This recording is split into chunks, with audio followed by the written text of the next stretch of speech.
I'm going to pass the presentation and the microphone to Thomas Kraubitz. He's Associate Director of at BuroHapold in Germany.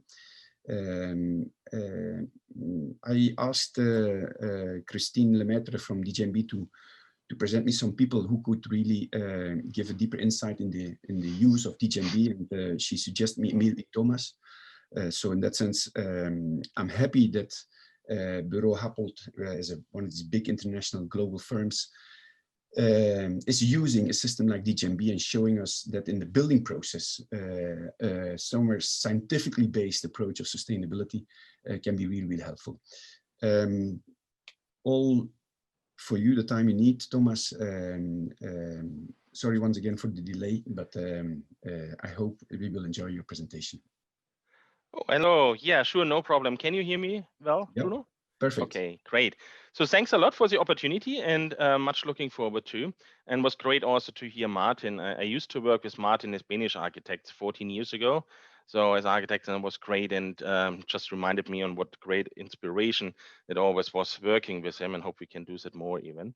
But that's also one time, or it's a time we started with the DGNB, and I brought a few topics with me today, but not only topics, but also my great colleague from Copenhagen. So we're gonna have 2 people in. I have, so 20 minutes we will be able to very well spend with projects, but also a little bit of insights.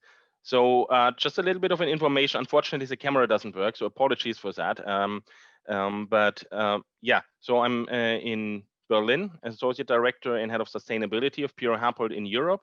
And with Spanish architects and Martin together, also co-initiator, co-founder of DGNB, and do sit in a few different panels and expert groups, and it's all great, and it's one of the things where my heart is as well.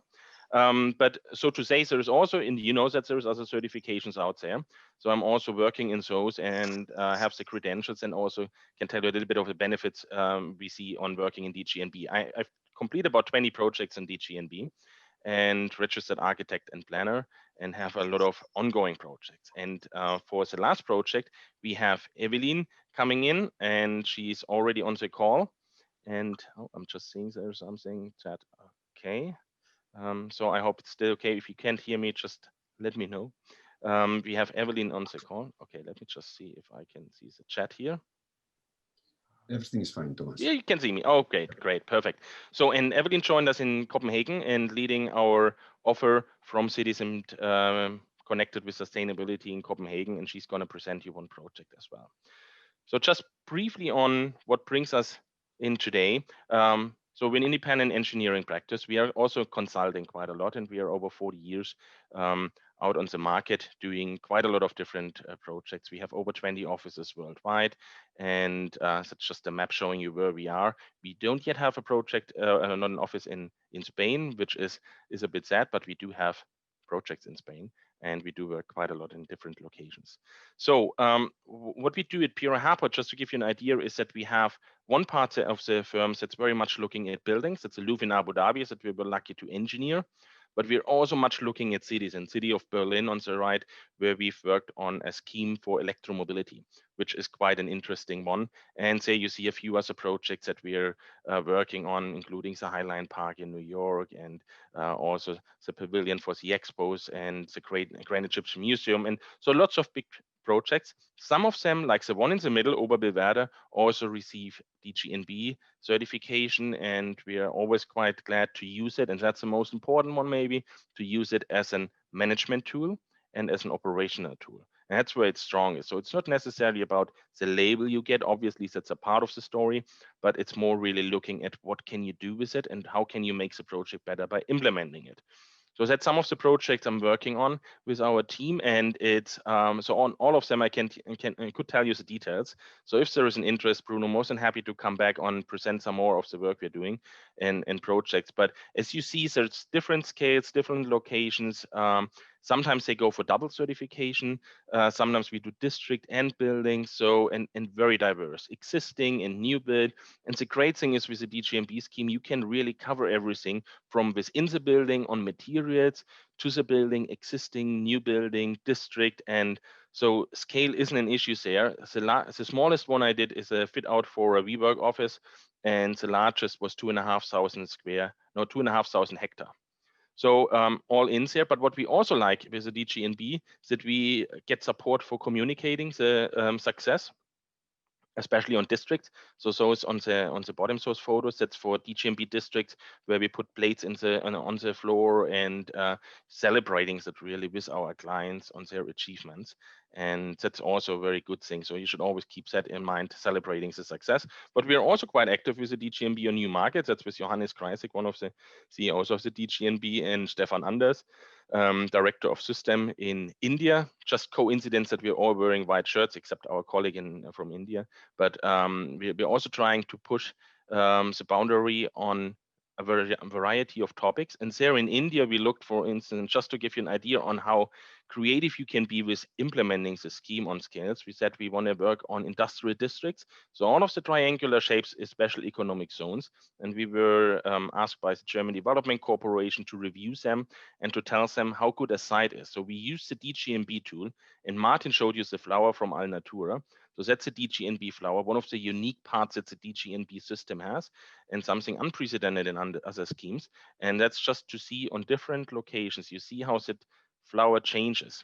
Yeah, and actually what's in that flower is a gray area. I always consider or call it as a footprint. And that's what you see. So that's where the project isn't yet at its optimum. And you can use it and can, go back, you can see what different sites you have, where the potential is. And that's all industrial sites in India, where we helped evaluating which one makes most sense. We also do that with a big car manufacturer. We also do that with other corporations that do have a lot in their portfolio. One has 60,000 apartments there, so which one should we certify? And there you can look at those that are already at the top, where you say, okay, that's really lending itself to be top notch and to be, it's the forefront of innovation and sustainability, but also others that are not that promising, where you say, well, we have to lift that one as well. So that's a great one. We use it. But what we feel on certification, it's very interesting to use it between scales, between the space, the building, or between the building and the urban fabrics. There we see a lot of synergies, and we always try to do that. And that's what the DGNB scheme allows you as well, to look beyond the actual building, beyond the pure district, but saying, okay, what is it actually that a building can contribute to, and how is the urban fabric connected to other parts in the wider environment. So there is a lot of potential in there. Just to show that it's a DGNB graphics, a DNA, and that's the important thing. So the first of all, it's a life cycle. We always talk about life cycle, and that's now we have it with a lot of projects where that is one of the drivers where we can say, okay, we want to be carbon neutral. Let's see on how we get there. And certification can help you on the way. Holistic is important. Most people see the tree and say, well, we have the green part. Economics and sociocultural, it's not too many people really know that it's as important. But there we try to really have all of it included, and performance. And that's where, especially as an engineering firm, we can perform, do a lot on simulations, but also with the metrics. And importantly, it's not only to have the data, but also to analyze this and to be able to review it and to make good decisions for the future. That's sometimes missing. And that's from a friend set graphic, but that's what you're going to see at every certification. And it doesn't matter what scheme it is. It doesn't matter on how many you've done, but you're always going to see that as an emotional journey where you say, definitely, it's the best thing ever. And then you're getting to a point where you say, well, there are a lot of things to do. It's going to be a bit hard, and I have to, look at so many things and have to check with people. But then you're getting to that dark swamp of despair if you're not careful. And we try to avoid that. The DGNB helps you building that bridge and saying, no, it's not. We give you all the tool you need. We try to even put it a little bit higher where we say, all right, we know where shortcomings are of projects. We know where those are. We know how we can enhance projects. And we also have a good idea on where to put effort on. And that helps you at the end, and that's one of the two projects we have currently, where I put together over, and they're just completed over 5 years. Yeah, mostly it's one is a district and one is a building. and the building one's a light green one. There you see the boundary here was platinum 80%, and we tried everything to be above there, and we did, and it's used to be till a few months ago the highest rated building in Germany or in DGNB. And then we did the same thing also with a district. So whatever you set yourself, it doesn't have to be platinum. Yeah, it can be also on gold or something, but just make sure that you always have in mind where you want to go. You see your goal, but you also have measures in place to get you through those projects. And I'm going to show you 3 projects. 2 I'm going to show you. One is Evelyn. And just to give you an idea of the press that you have in DGNB certification and also the fun you can have, which is something not to underestimate. So that's in Düsseldorf, existing district. So you see that one in marble. It's quite a nice one. I always wanted to have it for my home. I don't have yet, but that's an existing district. There you see it, actually going back to the Napoleonic times and banking and so on. So we certified that as a district, was the first business district in Germany, and also the new building, which is currently under review. And there you see, it's a boundary is important. You always need to set the DGNB boundary where you say, that's what I'm looking at, that's what's included, and other things that are not included. So you have those in, and then other thing is it's important, it's with Heinz Real Estate and BNP one in there, where we said from early on, try to communicate it and tell the people, and that was in 2017, we said there is a sustainable building gonna take place with a DGNB logo in blue, not indicating the level of it. But then we were lucky, and that's a visualization, to have the whole district under DGNB Platinum as the first one. So obviously that was also put on the construction side, and that's an important one. And that was also celebrating the first business district in Germany, and it's good to help your client on it. One thing that we find immensely important is the so-called, in German, it's Pflichtenheft, but there we call it project specifications. You need to put in what you expect others in the project to do, be it what the architect should do, what the engineer should do, the MEP, structural engineer, and so on, or landscape architect. They need to know what you're asking them to do. The handbooks are 500, 600 pages sometimes. You can't expect them to go through, but you have to tell them, well, actually, that's just what we need from you. And they're very grateful for that, because they, oh, exactly, perfect. I know exactly what I have to do. Sometimes it's only 1 or 2 pages, sometimes a bit more, but you just tell them what's exactly needed, not more, not less. And those documents, that's what you put together, where you write in, okay, that's how you see the project. It needs to be structured, it needs to be plausible, and really helps you at the end getting to your certificate. So that's the one for Kökwartier with 82.3. There again, the flower, immensely interesting, because you can then go in and say, all right, what do we want to make better? How do we want to improve it in the next years? And you can use it as, again, as a management tool and as an operational tool. The evidence, and that's just 2 pages of the evidence, are important. You have to put your effort in it. It has to be plausible, and it has to be, if possible, visualized. And you need to always see that whoever reviews your project needs to go through the data you provide them. So the better your data, the better it is for the reviewer, the less questions you get, the faster it is, and all of those things. And that works great with the DGNB. And yeah, having a good standard in there is definitely something you could do. And on the Kökwartier project, so really interesting, we had patent lawyers in there, so that helps you on acoustics. So there were a lot of topics in it, and actually helped us at the end. One other project, and I'm not putting it in a separate one, but it's also an existing building in Munich, just a regular standard office building from the 1970s. And there we brought in DGNB for renovation. Really interesting new scheme. They also indicated at the entrance, we brought an elevator in because there are a few steps in there. We put a map on the wall just to show them where all the great connections are. And so that's also something you can do. So you can help designing it and also help existing buildings getting towards a good result. And that's, you know, award ceremony, Expo Real with Christine on the left and Johannes on the right. So client, happy client in the middle, at least that's what he looks to me. And that's what you want to have. Yeah. So try to get that in on a happy client. So last project before I hand over to Evelyn is on B1 in Berlin. So B1, that's a Berlin hub. It's one of the biggest, or the biggest bank on green deal, not green deals, but on green funding. They're quite heavily investing. It's one of the big banks in Berlin, in Germany, and they have an existing building. What you can see, it's at you know, just in the In the background is the existing building, and I just overlaid it with the competition entry. And the existing building was from the 1980s. It was not yet at its end of its life, you could say, but it wasn't fit for the use that they had in mind and that they are also aspiring for. So there was a big international competition. I was lucky to be as an expert on the jury, and it was a good result. CFM Moller from Denmark that won it. And the interesting part is because we started very early on it, already before setting up the competition, we said, okay, you want to be in a green building, let's see on what we can do, despite the situations that you have to take down a building first.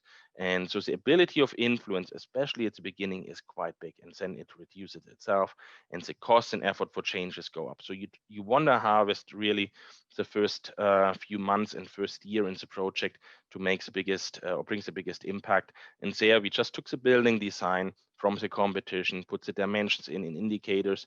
We did a pre-check currently ongoing, and that goes into 3 different specs for planning, construction.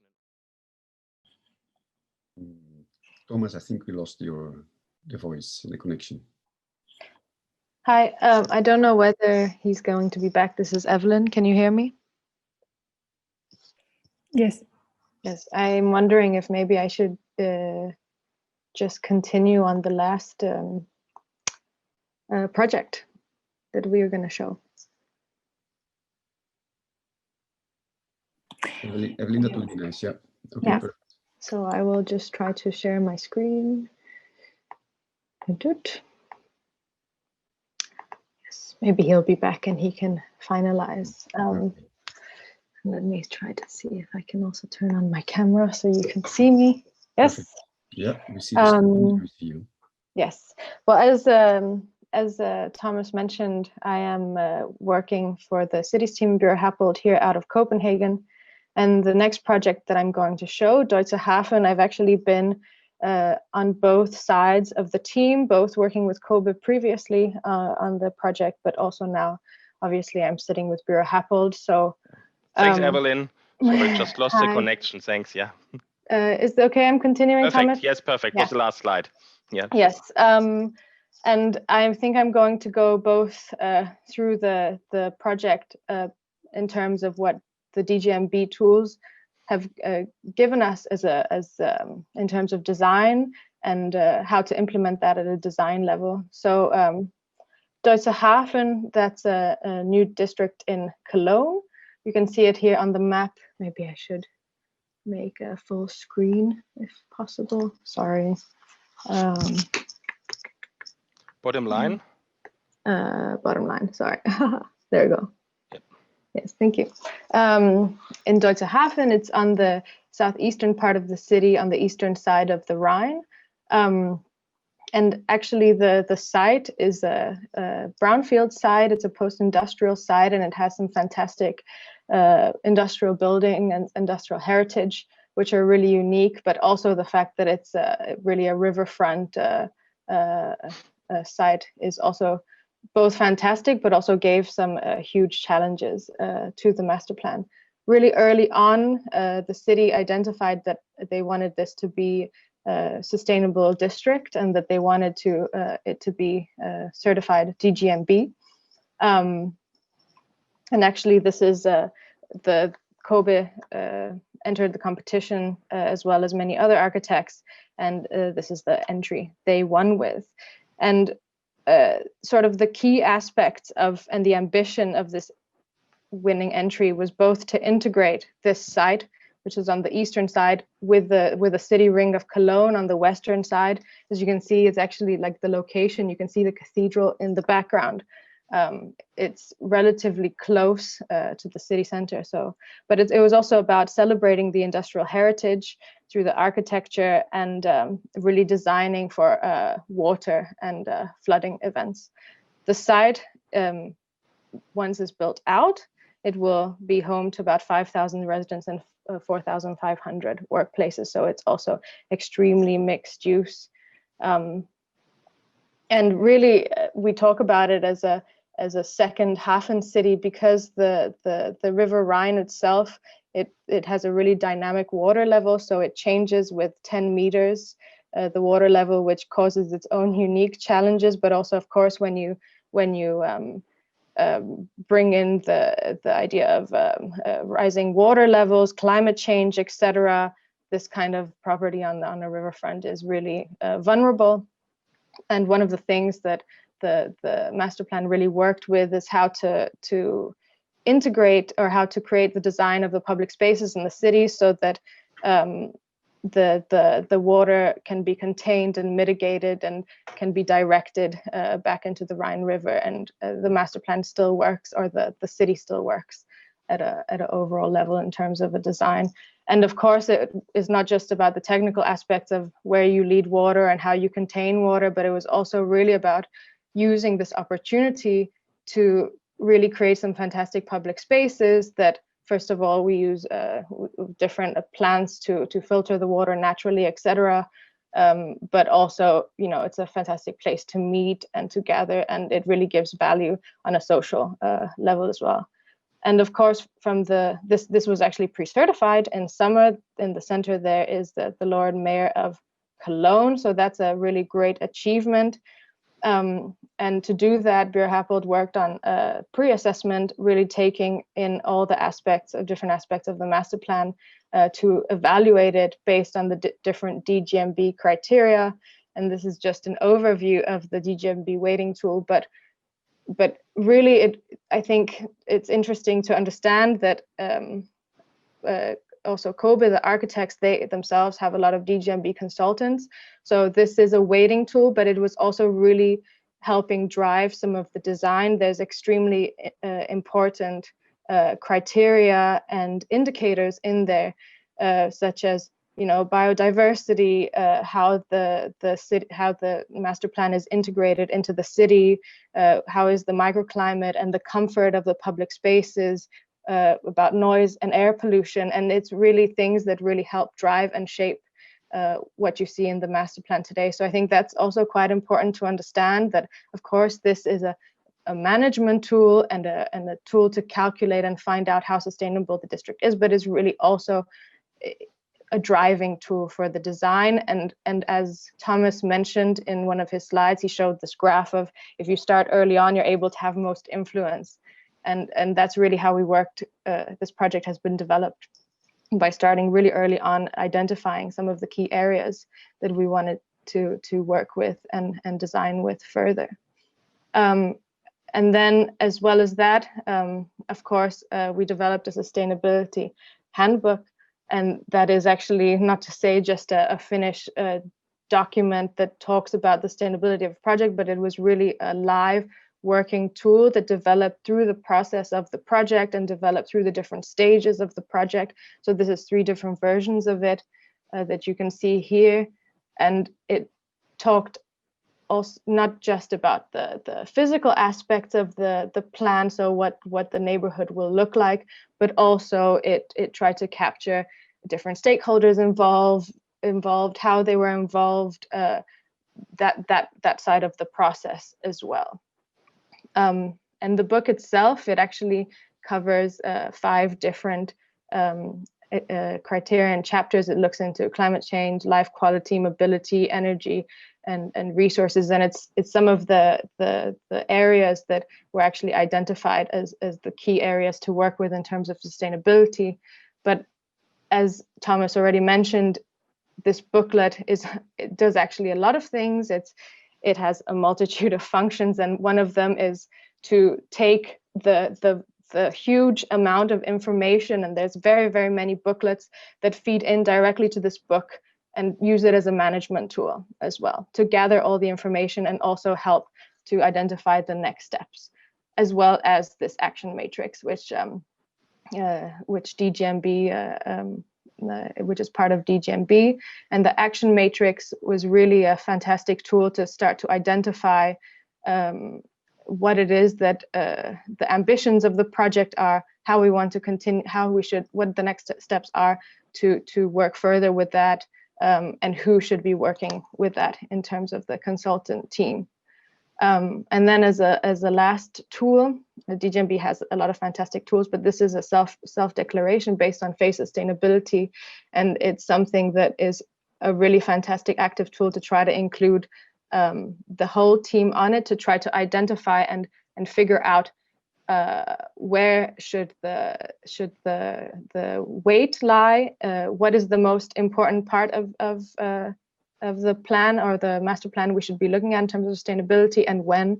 And also, it's really a fantastic engagement tool as well, so that all different actors involved are on the same page and can really share the knowledge and create a culture of talking about sustainability and understanding that they have an influence on the overall process and what their influence and part is. And then maybe, Thomas, you can just talk about this last slide. Yeah, sure. So we try to always implement it in our office, in our projects, yeah, and trying to be, as we put on, the honest broker. And I hope you can do the same thing as a consultant, also with DGNB. You can say you bring the honest truth on it, you bring on what's needed, but you also help projects to achieve their goals. And maybe you can go on the last slide, Evelyn. Yeah, and just feel free, reach out, give us a call.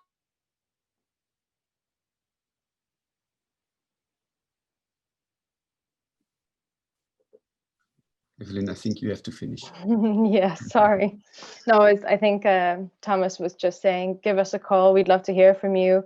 As Thomas mentioned, BuroHapold has a lot of experience with DGNB projects of all different scales, and he's very good at being just a support to some people that want to work further with it, or just being a sparring partner. So we'd love to hear from you. For sure. Yeah. Thanks, Thomas, and thanks, Evelyn, for the presentation.